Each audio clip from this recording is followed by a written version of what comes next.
Okay. Good husband, good father, good family girl.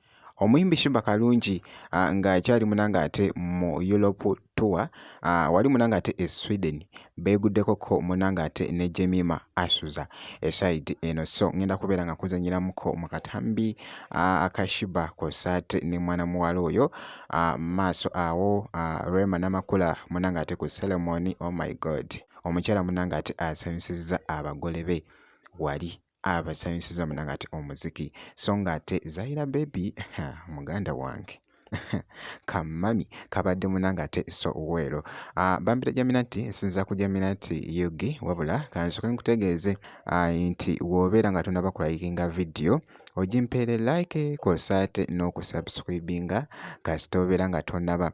Ntandise munanga ate ne Sheebah nkutegeezezza mu kutandika nti Sheebah Karungi e Sweden beeguddekoko munanga ate ne mwana muwala Jemima Asuza tikitoka, mwana muwala ate nga muyimbi. Ndaba wali video ze zaakola munange abeera akompozinga munanga ate ennyimba kw'ossa ne video endala. Kaakati nno babadde beeguddeko munanga ate n'omuyimbi Sheebah Karungi nga boogezako okulaba akatambi ako. Meet the mommy, the sexy mommy, the young mommy.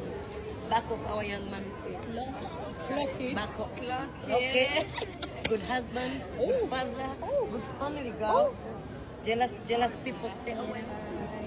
Meet the mommy, the sexy mommy, the young mommy. Back of our young mommy, please. Back of okay. Good husband, good father, good family girl. Jealous people stay away. Sheebah Karungi ng'akyali munanga ate still wali munanga ate mu Sweden nga boogezaako okulaba naako akatambi bambi abadde nga yeeyagala munanga ate okamalako obumazi eside eyo omukyala munanga ate Sheebah Karungi bwentyo bwe mukyekinzeeko.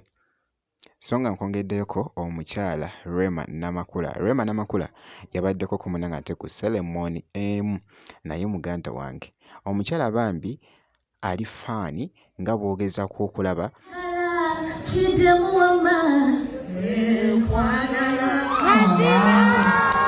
katubuze n'omwami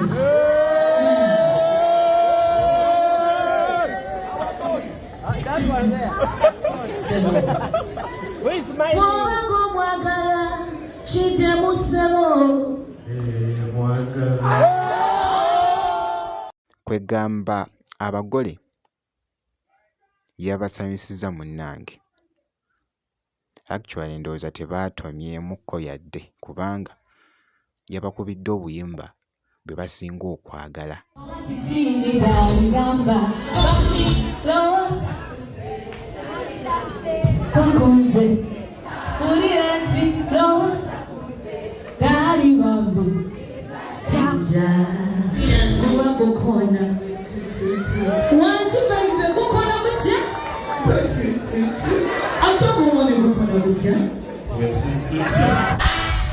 Yabakubidde obuyimba bwe basinga munanga ate okwagala okuva mu mwana muwala munanga ate Rema Namakula nga boogezaako okulaba munanga ate obutambi obw'enjawulo bambi kyatambwidde ddala munanga ate bulungi nnyo, so nga ate n'ebitambula munanga ate ku Rema Namakula muganda wange mulindiire munanga ate ekijja. Mwana muwala akoze munanga ate kolabo ne mwana mulenzi munanga ate Dax Vibes oluyimba bagenda kubeera nga baluuta munanga ate ennaku z'omwezi nga 3 guno gwennyini munanga ate omwezi nga tegunnaba kuggwaako, kitegeeza nti tugenda munanga ate okuyingira mu mwezi omupya nga muganda wange endongo nga yo baagitadde dda. Nkugambye nti Dax Vibes kw'ossa ate ne Rema Namakula, so nga nkwongeddeko mwana muwala munanga ate Zaira baby bannange oh my god, ebifaananyi bino bitadde munanga ate ku mutala ogwa Instagram. Kamami kabadde bwe katyo nga boogezako munanga ate okkalaba akaviiri kabadde kiriya nnyo kw'ossa munanga ate n'obukumba munanga ate bw'abadde ayambadde okumakinga obulungi nga bw'ogezaako munna ng'ate okulaba Zaira Baby. Zaira Baby agambye post gy'akoze ku bifaananyi ebyo agambye n'agamba nti no a legacy is not about being noticed, it is about being remembered. Every step I take carries confidence, every silence speaks volumes, and every dream I chase reminds me that I am becoming the woman I once prayed to be. Black never goes out of style, and neither does knowing your worth.